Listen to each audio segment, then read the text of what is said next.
ఓం కాలభైరవాయ నమః.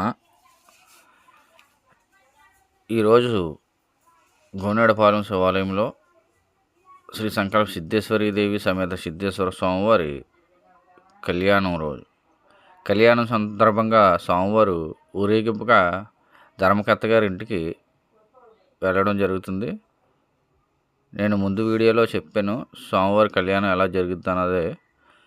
స్వామివారు పెళ్లి చూపులకు వెళ్ళే విధంగా స్వామివారిని ధర్మకర్త గారి ఇంటికి తీసుకెళ్ళి అక్కడ వాళ్ళు అమ్మాయి తాలూకు కింద, అలాగే స్వామివారి తాలూకు వేరే పంతుళ్ళు వీరిద్దరూ కూడా పెళ్లి చూపుల్లో మాట్లాడుకున్నట్టుగా అటు ఇటు మాట్లాడుకుని సరదాగా తర్వాత స్వామివారికి చేయవలసిన పూజలన్నీ చేసి అనంతరం దేవాలయానికి తీసుకొచ్చి కళ్యాణ మండపంలో రంగరంగ వైభవంగా కళ్యాణం చేయడం జరుగుద్ది.